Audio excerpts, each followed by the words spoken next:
अगर आप एक एनआरआई हैं यानी कि नॉन रेजिडेंट इंडियन है, तो आपको ये वीडियो एंड तक देखना बहुत ही ज्यादा जरूरी है। तो इस वीडियो में मैं बात करने जा रहा हूँ कि कैसे एनआरआई इंडियन रियल एस्टेट में यानी कि इंडिया के रियल एस्टेट में इन्वेस्ट कर सकते हैं। नमस्कार दोस्तों, एंड रियल एस्टेट इस चैनल पे आपका बहुत बहुत स्वागत है। तो इस चैनल पे हम लोग रियल एस्टेट के बारे में बात करते हैं, real estate investment, real estate मतलब यानी कि जो भी रियल एस्टेट से रिलेटेड चीजें होती हैं, जो डाउट्स होते हैं, बहुत सारी इन्वेस्टमेंट के मेथड्स होते हैं, सबके बारे में डिस्कस करते हैं। तो जैसे कि मैं आपको पहले बताया कि एनआरआई के बारे में ये मतलब एनआरआई के लिए वीडियो है।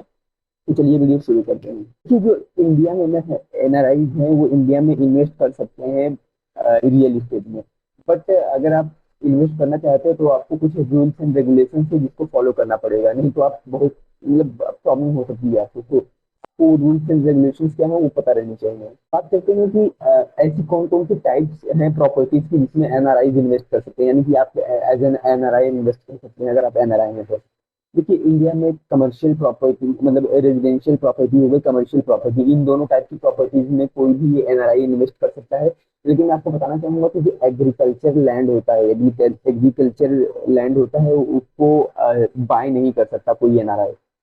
हाँ, लेकिन उसको अगर कोई गिफ्ट दे रहा है, वो गिफ्ट रिसीव कर सकता है, या तो उसके इनहेरिटेंस में उसके कोई फैमिली मेंबर दे रहे हैं तब वो कर सकता है। लेकिन एग्रीकल्चर लैंड इंडिया में एनआरआई नहीं कर सकते हैं। बात करते हैं रूल्स एंड रेगुलेशंस की, एक एनआरआई के ऊपर कौन से रूल्स एंड रेगुलेशंस अप्लाई होते हैं अगर वो इंडिया में रियल एस्टेट खरीदना चाहता है तो। सबसे पहले अगर आप इंडिया में रियल एस्टेट खरीदना चाहते हैं तो आपका एक एनआरआई अकाउंट होना चाहिए किसी भी इंडियन बैंक में। आप उस प्रॉपर्टी की ट्रांजैक्शन को कर सकते हैं।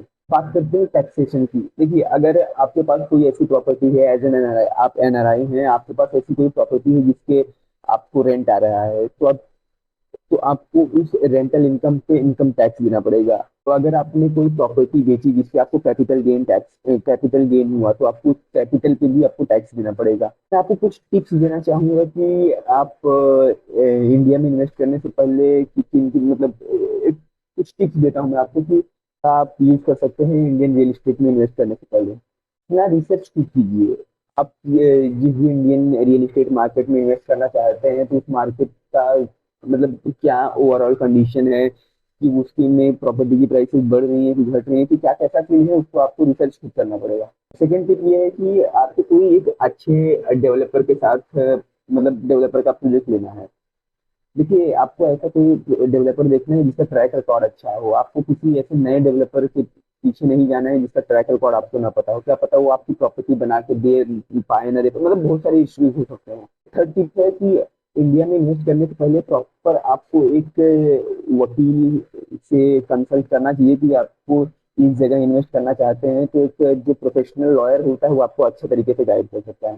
टिप फोर है कि भैया, आपको अपने इन्वेस्टमेंट को अच्छे से मैनेज करना है। अगर आपने कोई प्रॉपर्टी खरीद ली, उसका मेंटेनेंस हो गया, उसका रेंट हो गया, उसके लिए टेनेंट ढूंढना, वो सब चीजों को आपको ध्यान रखना पड़ेगा। अब बात करते हैं इंडिया में एनआरआई इन्वेस्ट कर सकते हैं, क्योंकि इंडिया में अभी जो रियल एस्टेट का मार्केट है बहुत अच्छा है और आने वाले समय में और भी मतलब ग्रोथ देखने को मिलने वाली है। तो अगर आप इंडिया में इन्वेस्ट करेंगे तो आप अपने पैसे को बहुत ज्यादा मतलब अच्छे तरीके से ग्रो कर सकते हैं।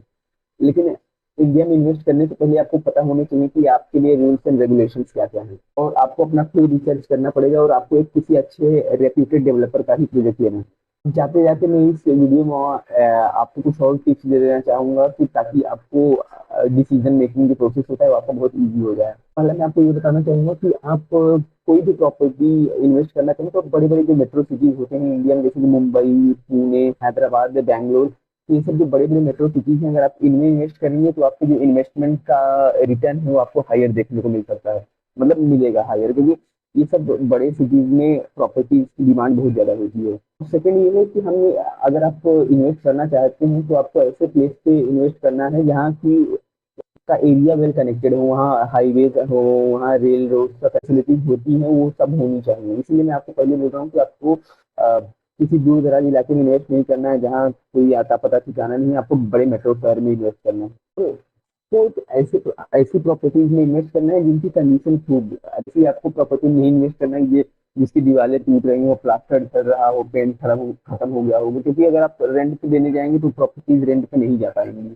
उस कंडीशन में। सबसे ज्यादा इंपॉर्टेंट पॉइंट ये है कि देखिए जो रियल एस्टेट इन्वेस्टमेंट की हम लोग बात करते हैं, तो इनमें हमारा गोल जो होना चाहिए वो लॉन्ग टर्म होराइजन पे होना चाहिए। इसमें आपने रियल एस्टेट खरीदा, दो चार मतलब दो चार छह महीने में आप बेच के फिर निकल गए, तो और नहीं करता। अगर आप रियल एस्टेट में लॉन्ग टर्म के लिए बने रहेंगे तो आप एक अच्छा खासा रियल एस्टेट साइकिल जब जा मतलब एक अच्छा खासा रिटर्न ले पाएंगे। उम्मीद करता हूँ कि आपको ये वीडियो अच्छा लगा होगा, और भी ऐसे रियल एस्टेट से रिलेटेड वीडियो को देखने के लिए एंड भी रियल एस्टेट इस चैनल को फॉलो कर लीजिए।